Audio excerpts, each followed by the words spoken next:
In the wake of COVID-19, UK puts up $20 million in grants to develop resilience tech for critical industries.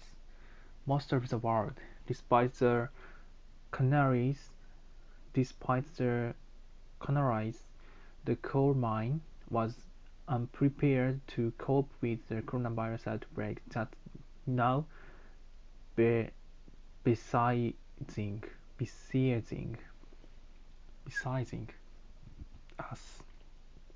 Now, work is starting to get underway both to help manage what is going on now and better prepare us in the future. In the latest development, the UK government today announced that it will issue 20 million euros, $24.5 million in grants of up to 50,000 euros each to startups and other businesses that are developing tools to improve resilience for critical industries.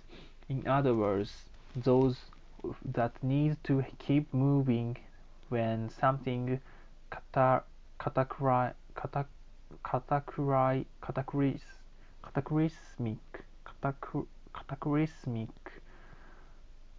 cataclysmic like a pandemic hits.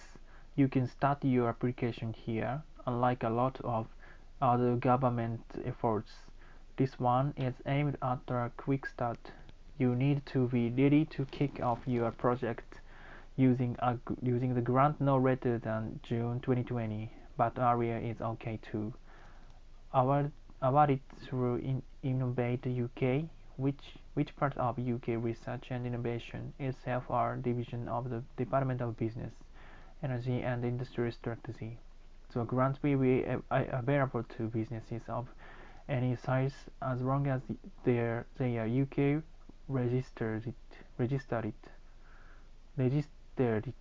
registered and aim to cover a wide swath of industries that form the core fabric of how society and the economy can continue to operate. The COVID-19 situation is not just a health emergency, but also one that affects the economy and society. With that in mind, Innovate UK has launched this rapid response competition today seeking up smart ideas from investors, said Dr. Ron Campbell, Executive Chair, Innovate UK, in a statement. These could be proposals to help the distribution of goods, educate children remotely, keep families digitally connected, and even new ideas to stream music and entertainment. The UK needs a great national effort, and Innovate UK is helping by unleashing the power of innovation for people and businesses in need. These include not just what are typically considered critical industries like healthcare and food protection and distribution, but also those that are less tangible but equally important in keeping society running smoothly, like entertainment and well-being services, community support services, careers and delivery, rural and or city-based education and culture, entertainment, live entertainment, music, etc., financial services, food manufacture and processing, healthcare, hospitality, personal protection equipment, remote working, retail, social care, sport and recreation, transport, well-being. The idea is to introduce new technologies and processes that will support existing businesses and organizations, not use the funding to build with new startups from scratch. Those getting the funding could already be businesses in these categories or building tools to help companies that fall under these themes. The grants were announced at the time where we are seeing a huge surge of companies step up to the challenge of helping communities and countries countries cope with COVID-19. That's included not only those already made medical supplies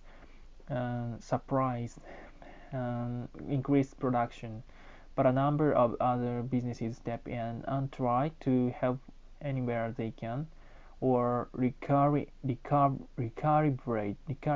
what they normally do to make their factories or other assets more useful. For example, in the UK, Rolls-Royce, Airbus, and the Formula One team are all working on ventilators and other hospital equipment, a model of industry retooling that has been seen in many other countries too. That trend is what helped to inspire this newest wave of non-equity grants. The response of researchers and businesses to the coronavirus outbreak has been remarkable, said Science Minister Amanda Soraway in a statement. This new investment will support the development of technologies that can help industries, communities, and individuals adapt to new ways of working when situations like this and other indicates arise. The remit here intentionally open-ended, but it will likely be shaped by some of the shortcomings and cracks that have been appearing in recent weeks while systems get severely stress tested. So unsurprisingly, the sample innovation that UK innovative cities appear to directly relate to that.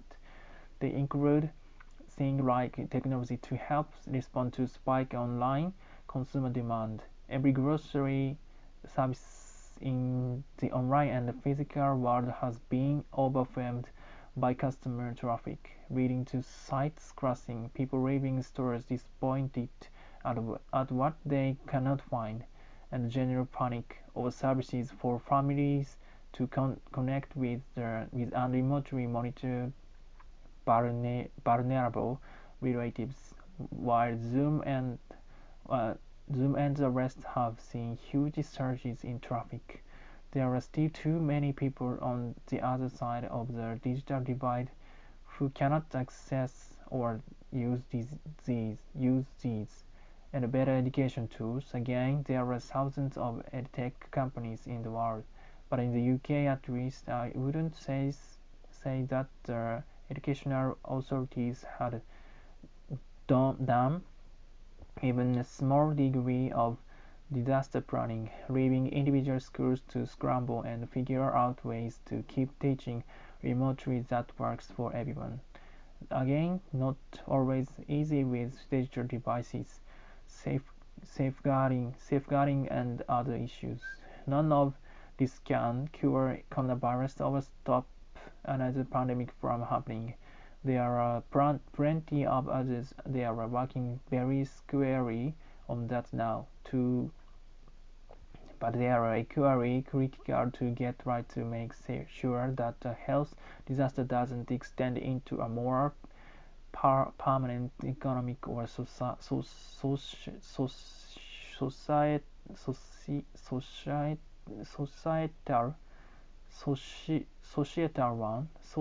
societal one.